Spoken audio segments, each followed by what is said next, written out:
கருணையே வடிவான கர்த்தராகிய இயேசுபிரான் அவதரித்த திருநாளில் கிறிஸ்துமஸ் திருநாள்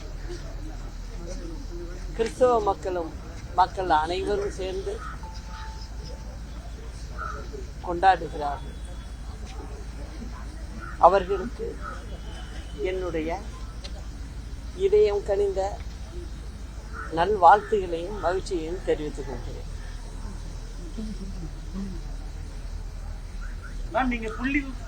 அம்மா அவர்கள் ஆட்சி காலத்தில் இந்தியாவிலேயே முதலாக ஏழை எளிய கிறிஸ்தவ மக்கள் ஜெருசலேம் புனித பயணம் மேற்கொள்ள ஒரு புனிதமான திட்டத்தை உருவாக்கி ஏழை எளிய மக்கள் ஜெருசலேம் சென்று வர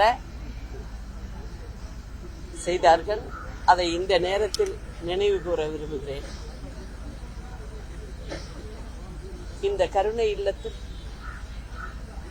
ஆதரவற்றோர்களோடு சேர்ந்து கிறிஸ்துமஸ் விழாவை கொண்டாடியது எனக்கு மன நிறைவும் மகிழ்ச்சியும் தருகிறது.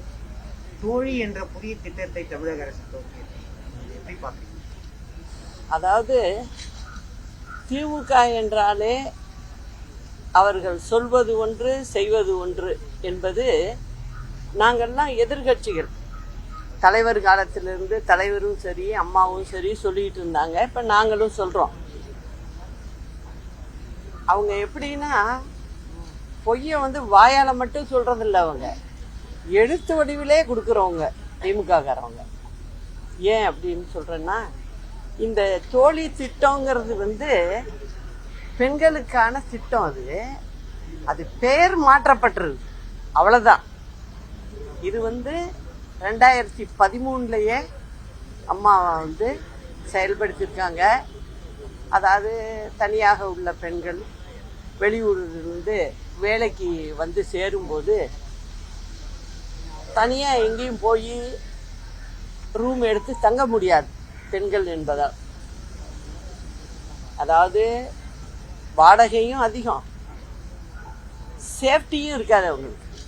அதனால கிராமப்புறங்கள்லேருந்து வெளியூர்லேருந்து வேலை நிமித்தமாக வந்தாலோ வேலைக்கு சேர்ந்த பெண்களுக்கு தங்குவதற்கு இடம் வேணுங்கிறத மனசுல வச்சு அம்மா இந்த திட்டத்தை பெண்களுக்காகவே செஞ்சிட்டாங்க. அதுல சென்னை, திருச்சி, கடலூர், மதுரை, புதுக்கோட்டை இந்த மாவட்டங்களுக்கெல்லாம் செஞ்சாங்க. அதன் பிறகு 2013 செஞ்சது. இது 2014 ஆண்டு கிட்டத்தட்ட 23,75,00,000 ரூபாய் செலவுல கிட்ட 29 இடங்கள்ல விரிவுபடுத்தினாங்க தமிழகம் பூரா. இது அம்மா செஞ்ச திட்டம் தான். இது பெயரை மாத்தி தோழி திட்டம் அப்படின்னு ஒண்ணு சொல்லியிருக்காங்க. இது ஏற்கனவே உள்ள பழைய திட்டம் தான். தென்காசி, நெல்லை படுகொலைகள் ஆமா, தென்காசி மட்டும் இல்லைங்க, திருநெல்வேலி மட்டும் இல்ல, தமிழ்நாடு முழுவதும் அதே நிலைமை தான். அன்னைக்கு கிட்டத்தட்ட பாத்தீங்கன்னா ஒரு மாதத்துக்கு ஒரு மாவட்டத்துல சராசரியா பாத்தீங்கன்னா 20-30 கொலை நடந்துகிட்டே இருக்கு. அத முக்காவாசி இவங்க மறைச்சிடுறாங்க. மறைச்சிட்டு என்ன சொல்றாங்க, அது ஏதோ வீட்டு பிரச்சனை, அவங்களுக்குள்ள உறவினர் பிரச்சனை, அதனால இந்த பிரச்சனை நடக்குது அப்படின்னு சொல்லி தட்டி கழிக்கிறாங்க. இதுதான் திமுக அரசாங்கம் இன்னைக்கு செஞ்சுக்கிட்டு இருக்கு. 2 நாளைக்கு முன்ன நடந்தது பாத்தீங்கன்னா திருநெல்வேலி, அதாவது கோர்ட்டு வளாகத்துக்குள்ளேயே சாட்சிக்காக வந்த ஒருவர் போலீஸ்காரவங்க உள்ளார நிக்கிறாங்க. அவங்க கண்ணு எதிரையே கொன்னுட்டு தப்பிச்சு ஓடுறாங்க. அத ஒரு வக்கீல் எதிரில் வந்தவர் ஒரு ஆள் அதுல புடிச்சு கொடுத்துருக்காரு. இதுக்கெல்லாம் நீங்க அடிப்படை ஒரு காரணம் இருக்கு. என்ன காரணம் அப்படின்னு பாத்தீங்கன்னா, அது முழுக்க முழுக்க போதைப் பொருள் கலாச்சாரம் இந்த திமுக அரசாங்கம் வந்ததுலேருந்து தீவிரமா தமிழ்நாடு முழுவதும் நடந்துகிட்டு இருக்கு. அதுல பெண்களும் வெளில போக முடியல, பாதுகாப்பும் இல்லை பெண்களுக்கு. சிறு வயது இளைஞர்கள்லேருந்து இந்த தீய பழக்கத்துக்கு ஆளாகுறாங்க. இதை கண்டும் காணாமையும் இந்த அரசு தொடர்ந்து இருந்துகிட்டு இருக்கு. அதே போல பாத்தீங்கன்னா விழுப்புரம், கிருஷ்ணகிரி மாவட்டத்தில் சில பகுதி, திருநெல்வேலி, தூத்துக்குடி, இங்கெல்லாம் பெரும் மழையினால தண்ணி கிட்டத்தட்ட இடுப்பளவு தண்ணி, சின்ன குடிசைகள் எல்லாம் பூந்து எல்லாமே வெளில அடிச்சுக்கிட்டு போயிட்டு, சாமான் செட்டுலேருந்து எல்லாமே போயிடுச்சு. ஆனா முதலமைச்சர் என்ன பண்றாருன்னு நல்லா கவனிங்க. இப்ப தேர்தல் அறிவிப்பு வந்திருக்கு இல்லையா, ஈரோட்டுக்கு வந்த உடனே அங்க போறாரு. அங்க போய் பாதிக்கப்பட்டவங்களுக்கு அப்படின்னு சொல்லிட்டு என்ன செய்யறாரு, அங்க போய் நிவாரணம் கொடுக்கறாரு. இத தமிழ்நாட்டு மக்களும் நல்ல கவனமா பாத்துக்கிட்டு இருக்காங்க. என்ன அர்த்தம் அதுக்கு? விரைவில் தேர்தல் வருது அந்த ஒரு சட்டமன்ற தொகுதிக்கு. அதனால இப்ப போய் பார்த்து அந்த ஜனங்களை பாக்குற மாதிரி பார்ப்போம், நம்ம வெற்றி பெற்றலாம் அப்படிங்கிற நினைப்புல தான் போய் அவர் செஞ்சிருக்காரு. உண்மையா செய்யணும்னா மற்ற பாதிக்கப்பட்ட இடத்துக்கும் செஞ்சிருக்கணும், செய்யல. இதுதான் திமுகவோட வேலை. திமுக தொடர்ந்து இந்த தவறுகளை செஞ்சுக்கிட்டு இருக்கு. அது மட்டும் இல்ல, அம்மா ஆட்சிக்கு வந்தப்ப முதல்ல 2011 கிட்டத்தட்ட பாத்தீங்கன்னா அந்த 2016 வரைக்கும் 1,14,000 கோடி கடன் வாங்கியிருந்தாங்க. கடன் வாங்கி மக்களுக்கு என்னென்ன திட்டங்கள் போச்சுன்னு உங்களுக்கு எல்லாருக்குமே தெரியும். இது மறைக்கிற விஷயமே இல்லை, பிரஸ்ல உள்ளவங்களுக்கும் தெரியும். ஆனா இன்னைக்கு திமுக 4 ஆண்டு காலத்துக்குள்ள இப்போ மொத்த கடன் எவ்வளவு தெரியுமா இருக்கு? கிட்டத்தட்ட 8,33,000 கோடி அவங்க கடன் வாங்கி வச்சிருக்காங்க. இது கிட்டத்தட்ட ஒரு குடும்பத்துக்கு, தமிழ்நாட்டில் வசிக்கிற குடும்பங்களுக்கு வீட்டு தலையில எவ்வளவு கடன் சுமையா வச்சிருக்காங்க? 3,5 லட்சம் ரூபாய் கடனை வச்சிருக்காங்க. இன்னும் 1 வருஷம் சொச்சம் இருக்கு. அது முடிவுக்குள்ள நான் சொல்றேன், இந்த அரசாங்கம் போற போக்கு, இவங்க செலவு உண்மையா செய்ய வேண்டியதுக்கு செய்யறதில்ல, வீண் செலவுன்னு சொல்லுவோம் இல்லையா, அந்த செலவுகளை பண்றதுக்கு இவங்க தேர்தலுக்கு முன்ன நீங்க பாத்தீங்கன்னா 10 லட்சம் கோடி இவங்க கடன் வாங்கி முடிச்சிடுவாங்க. இதுதான் நடக்க போகுது.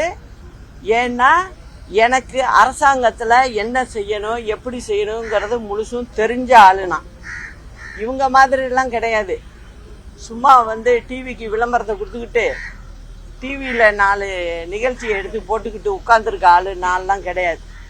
நாங்கெல்லாம் ஃபீல்டுக்குள்ள போய் உண்மையா வேலை பார்க்குறவங்க, மக்களை மனசுல நினைச்சு பார்க்குறவங்க.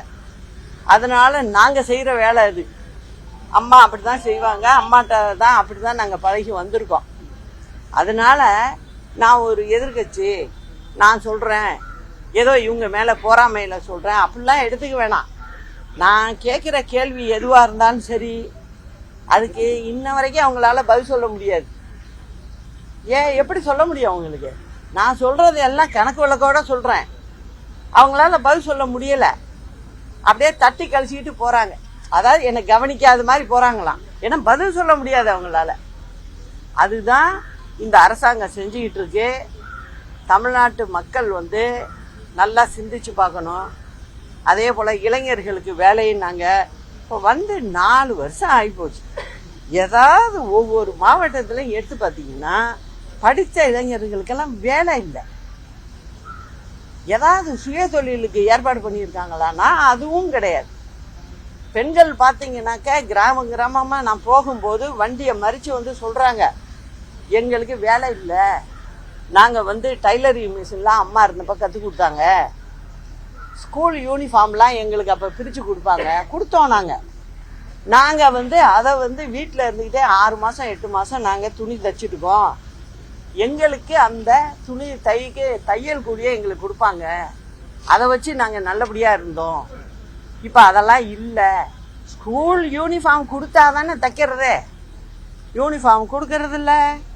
அதே மாதிரி பார்த்தீங்கன்னா டெக்ஸ்ட் புக்கு சொசைட்டின்னு ஒன்று இருக்குது, அதில் எந்த வேலையும் நடக்கலை. ஏன் நடக்கலை அப்படின்னு சொன்னால் பணம் இல்லை எதையும் செய்யறதுக்கு.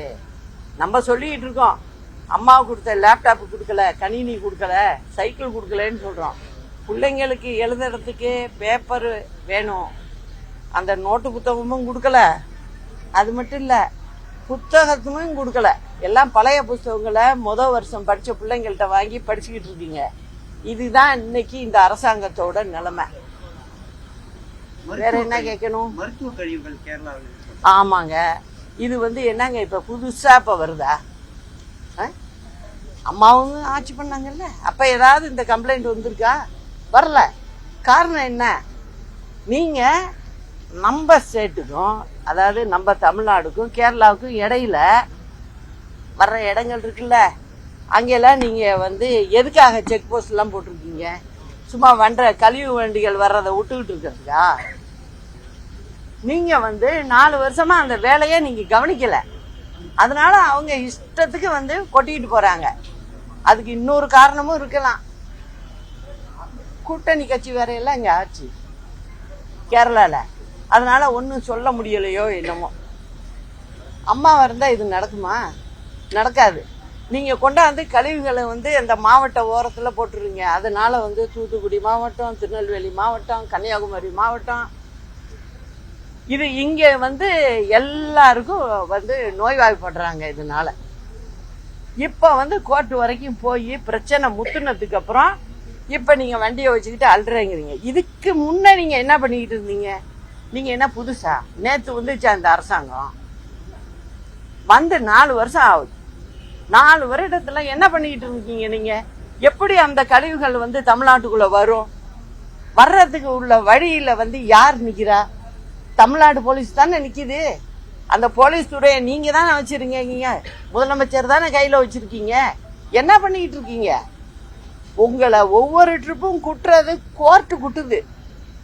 தலையில ஒரு குட்டு யாரு குட்டுறான்னா கோர்ட்டு குட்டுது. அதுக்கப்புறம் நீங்க என்ன பண்ணீங்க? ஷோவுக்காக 4 நாள் வண்டியை வச்சு எடுப்பீங்க.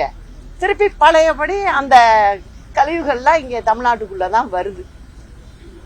இதெல்லாம் ரொம்ப கண்டனத்துக்குரியது. இது மக்கள் நலன்ல துளியும் உங்களுக்கு அக்கறை இல்லை. அது மட்டும் இல்ல, அந்த கழிவுகள் கொட்டுறதுனால விவசாயம் வேற பெரிய அளவுல பாதிக்கப்படும். அந்த ஏரியாக்கள்ல விவசாயம் பண்றாங்க, வாழை போடுறாங்க, நெல் போடுறாங்க, காய்கறிகள் போடுறாங்க, இது எல்லாம் பாதிப்பு உள்ளாகுது. அதனால இந்த அரசாங்கத்தை பத்தி இந்த தமிழ்நாட்டு மக்கள் நல்லா புரிஞ்சுக்கிட்டாங்க. இன்னும் விளம்பரத்தை நம்பி ஏமாற வேண்டாம். அதே போல பாத்தீங்கன்னா இப்ப சட்டசபை நடக்குது அப்படின்னா யாருக்காக நடக்குது? மக்கள் பிரச்சனையை பேசுற இடம் அது. நீங்க என்ன சொன்னீங்க? நான் தான் சொன்னேன்ல, எழுதி எழுதி கொடுத்தே பொய் சொல்றவங்க இந்த திமுக காரவங்க. நீங்க எல்லாம் எடுத்து பாருங்க, அவங்களுடைய தேர்தல் அறிக்கையில இதுவும் வரும். என்ன வருது? நாங்க வருடத்துக்கு 100 நாள் நாங்க வந்து சட்டசபையை நடத்துவோம் அப்படின்னு வருது. இன்னைக்கு 4வது வருஷத்துல இருக்கீங்க. எத்தனை நாள் நீங்க சட்டசபையை நடத்திருக்கீங்க? வெறும் 134 நாள் நடத்திருக்காங்க 4 வருஷத்துக்கு. அம்மா வந்து 2011-16 முடிய 240 முறை சட்டசபை கூட்டி நடத்தப்பட்டிருக்கு. அதுல கவர்னர் உரை, இதுக்கு அப்புறம் வந்து இதை பத்தி பேசுறது எல்லாம் சேர்த்து 4 to 5 நாள் நடக்கும். ஆனா இப்ப அதெல்லாம் கிடையாது.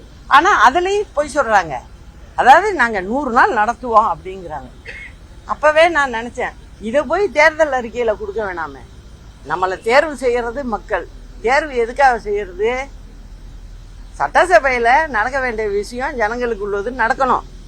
அதுக்கு தானே ஜனங்க வந்து வாக்களிச்சு ஒரு அரசாங்கத்தை கொண்டு வர்றாங்க.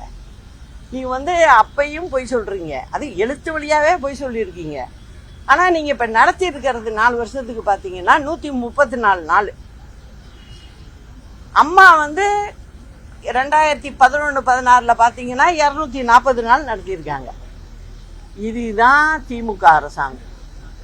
எங்கேயும் உண்மையை பேச மாட்டாங்க. இப்ப கூட இப்ப நேத்து பாருங்க, இவ்வளவு வந்து ஜனங்க வந்து ரோட்ல நிக்குது, சமையலுக்கு வழி இல்ல, சாப்பாடு கொடுக்கறது இல்ல. அம்மா காலத்துல எல்லாம் என்ன பண்ணுவாங்க, அங்கங்க அந்தந்த பஞ்சாயத்துல அங்கேயே எங்க பாதிக்கப்பட்டிருக்கோ அங்கேயே சமைச்சு அங்கேயே சாப்பாடு கொடுப்பாங்க. நீங்க என்ன பண்றீங்க, சென்ட்ரலைஸ்டு கிச்சன் அப்படின்னா என்னன்னா, ஒரு இடத்துல சமைக்கிறது, ராத்திரி 3 மணிக்கு சமைக்கிறது, அந்த சாப்பாடை கொண்டுட்டு போய் நீங்க கொண்டு போய் கொடுக்கறப்ப அது கெட்டு போயிடுது. ஏன் அந்த முறையை நீங்க செய்யறீங்க? அதுலயும் தப்பு பண்றீங்கன்னு அர்த்தம். நீங்க தப்பு பண்ணாத ஆளுன்னா அம்மா மாதிரி கொடுக்கணும். அந்தந்த பஞ்சாயத்துல அங்கங்க பாத்தீங்கன்னா ஒரு பஞ்சாயத்து யூனியன்ல ஒரு வீடியோ இருப்பாரு, அவரு கண்ட்ரோல்ல விடுவாங்க மாவட்ட ஆட்சித்தலைவர். அங்க எந்தெந்த பஞ்சாயத்துல ரொம்ப பாதிப்பு அதிகமாயிருக்கோ அங்க வந்து சமையல் சாமானை வாங்கி கொடுத்து அங்கேயே சமைக்கணும். நம்ம சூடா சாப்பாடு கொடுக்கணும். அதை செய்யல. நான் போறேன், அங்க அந்த மக்கள் சொல்லுது, சாப்பாடு கொண்டாந்து கொடுத்துருவாங்க, ரோட்ல கொட்டிட்டோம், எங்களுக்கு எல்லாம் ஊசி போய் வருது, வாயில வைக்க முடியல, எங்கப்பா சமைக்கிறாங்க. நான் வர்ற வழியில ஒரு கிராமத்துல, இப்ப நம்ம அதை பேரை சொன்னோம்னா அவரை உடனே ஒரு வழி பண்ணிடுவாங்க. ஒருத்தர் வழியில வரும்போது நின்று கும்பிட்டாரு, நானும் கும்பிட்டேன். கிட்ட வந்து நான் வீடியோங்க அப்படின்னாரு, பிளாக் டெவலப்மெண்ட் ஆஃபீஸர். அப்படிங்களா, சந்தோஷம். இங்க என்னங்க சாப்பாடுலாம் நான் வர்றேன், ஊசி போய் இருக்குன்னு சொல்றாங்களே ஜனங்க அப்படின்னு. அதெல்லாம் நம்ம அம்மா பிரிவுல செஞ்சாங்கங்க அங்கங்க சமையல். இப்ப அதெல்லாம் இல்லை, எங்க அது சாப்பாடு வருதுன்னு எங்களுக்கே தெரியல, அதனால எல்லாம் கெட்டு போய் வருது, யாருங்க அவங்களுக்கு சொல்றது அப்படின்ட்டு ரொம்ப வருத்தப்பட்டுட்டு போனாரு அவர். இதுதான் இந்த லட்சணம், இந்த அரசாங்கம் நடத்துற லட்சணமே இதுதான். இப்ப நேத்து பாத்துருப்பீங்களே, ஊரு 2 பட்டா என்ன, அவங்களுக்கு ஒண்ணும் இல்ல, ஜனங்க எங்க கஷ்டப்பட்டான்னா என்ன பண்ணாங்க அதை பத்தியெல்லாம் கவலை இல்லை. ஜனங்களை எப்படி ஏமாத்துறது, அது ஒண்ணுதான் கையில இருக்கு அவங்கள்ட்ட. நேத்து என்ன பண்றாங்க, உடனே அவங்க கட்சி கூட்டத்தை போடுறாங்க, உடனே அங்க என்ன பேசுறாங்க, 234 தொகுதியிலேயே நம்ம தான் வெற்றி பெறணும், நம்ம கூட்டணி தான் வெற்றி பெறணும் அப்படின்னு பேசுறாங்க. இந்த ஒரு 1.25 வருஷம் இருக்கு இடையில, இதுல என்ன பண்ணுவாங்க, இப்ப அந்த வேலையை தான் ஆரம்பிக்க போறாங்க. நீங்க மக்கள் எக்கேடு கெட்டு போனா என்ன அவங்களுக்கு அதை பத்தி கவலை இல்லை. ஆனா நம்ம தமிழ்நாட்டு மக்கள் ரொம்ப யோசிக்க வேண்டிய விஷயம். ஏன் சொல்றேன்னா, 10 லட்சம் கோடியெல்லாம் நம்ம வந்து கடன் வாங்கிட்டோம்னா இந்த தமிழ்நாடு அரசாங்கம் நம்ம கண்ட்ரோல்லே இருக்காது. சும்மா வாய் முழங்க பேசிக்கிட்டு இருக்காங்க. அதை கட்டுப்படுத்துறதுக்கு உண்டான நடவடிக்கையை இந்த அரசாங்கம் எடுத்தாக வேண்டிய கட்டாயத்துல இருக்கு. அது எனக்கு தெரியுது, அவங்களுக்கு தெரியல. அதனால அந்த வேலையை முதல்ல பாருங்க அப்படிங்கறதையும் நான் இந்த நேரத்துல சொல்லிக்க விரும்புறேன். நேற்று தினத்துல அந்த கூட்டத்தில் அவர் பேசும்போது சொன்னாரு, அதிமுக மக்கள் செல்வாக்கு இழந்துருச்சு. 2020 அது போய் பார்ப்போம், போய் பார்த்தா தானே தெரியும். இப்ப நான் போயிட்டு வந்தேன்ல எல்லா இடத்துக்கும், எனக்கு தெரியுது. நான் இப்ப அதுக்கு மேல சொல்ல விரும்பல. அம்மா ஆட்சி வந்ததும் அன்னைக்கு சாயந்தரம் பேசுறேன் பேசாம இருக்கு. 2026 தேர்தலை முன்னிட்டு அவர் பல்வேறு கருத்துக்களை தெரிவிச்சிருக்காரு. அதிமுக எப்படி எல்லாம் வாக்கு வங்கியை இழந்திருக்கு அப்படின்றதே முதலமைச்சர் சுட்டி காட்டியிருக்காரு. கிட்டத்தட்ட 12% அதிமுக வாக்கு வங்கியை இழந்திருக்குன்னு சொல்றாரு. அதெல்லாம் உண்மைதானா, நீங்க எப்படி பாக்குறீங்க? என்னை பொறுத்த வரைக்கும் அப்படி இல்லைங்கிறது தான். நீங்க உங்களுடைய அரித்மெட்டிக் கணக்கெல்லாம் இங்க தமிழ்நாட்டு மக்கள்கிட்ட செல்லாதுங்க. அதை முதல்ல புரிஞ்சுக்கணும். இந்தியாவிலே பாத்தீங்கன்னா தமிழ்நாட்டு மக்கள் நான் பெருமையா சொல்லுவேன், தமிழ்நாட்டு மக்கள் நல்லா புத்திசாலிங்க. அதனால இந்த முறை அந்த தவறு நடக்காதுங்கிறது எனக்கு நல்லாவே தெரியுது. அதனால நல்லது நடக்கும், அம்மா ஆட்சி வரும். அது எப்படி வரும்னு கேட்காதீங்க, வரும். அதனால நிச்சயம் நீங்க பாருங்க, நல்லதுதான் நடக்கும். இந்த மக்களை காப்பாத்தி ஆகணுங்கிற முனைப்போட தான் என்னுடைய ஒவ்வொரு அடியும் நான் எடுத்து வைக்கிறேன். அதுதான் உண்மை. அதனால அதை நிச்சயம் செய்வேன் அப்படிங்கறத நான் சொல்லிக்கிறேன். அதிமுக தலைமையை மக்கள் விரும்பும் மாபெரும் கூட்டணி அமையும் அப்படின்னு சொல்லிட்டு எடப்பாடி பழனிசாமி அவர்கள் பேசினார். ஏங்க, மக்கள் விரும்புறவங்க தானா வந்துருவாங்க, கவலையே படாதீங்க. தம்பி வாங்க வாங்க. அமித்ஷா ஒரு கருத்து தெரிவிச்சிருக்காரு, அந்த கருத்தை நீங்க எப்படி பாக்குறீங்க? அதாவதுங்க, இப்ப நான் இங்க சொன்னேன் இல்லையா, தமிழ்நாட்டுக்கு இப்ப அசம்பிளியை பத்தி சொன்னேன் இல்ல. இப்ப அதாவது அசம்பிளி எதுக்காக கூட்டுறோம் என்னன்னு சொல்றோம்ல. அதாவதுங்க, சட்டமேதை அம்பேத்கர் அவர்களை பெருமையும் புகழும் யாருமே அதுல குறுக்கடிக்க முடியாதுங்க. அது காலாகாலத்துக்கு இருக்கும். ஏன்னா அவள வேலைகளை செஞ்சிருக்காரு அவரு. அதனால நம்ம நிச்சயம் அதுதான் இருக்கும். யாரும் அது கவலைப்பட வேண்டியதில்லை. ஆனா என்னோட கணிப்பு, எதிர்கட்சிகள் இங்க மக்கள், அந்தந்த ஸ்டேட் மக்கள், ஏன்னா அது பாராளுமன்றம், அந்தந்த மாநிலத்திலிருந்து வெற்றி பெற்று எதிர்கட்சிக்குன்னு நம்பிக்கை வச்சு ஓட்டு போட்டு அனுப்பியிருக்காங்க. இவங்க என்ன செய்யணும், பாராளுமன்றத்தை நடத்த விடணும். முதல்ல நடத்தி அதுல அவங்கவுங்க ஸ்டேட் பிரச்சனைகள் இதெல்லாம் பேசணும். அத பேசாம அரசியல் சுய லாபத்திற்காக இந்த மாதிரி போராட்டம் அது இதுன்னு சொல்லிக்கிட்டு செய்யறது இது நாட்டுக்கு நல்லது இல்லைங்கிறத நான் சொல்லிக்கிறேன்.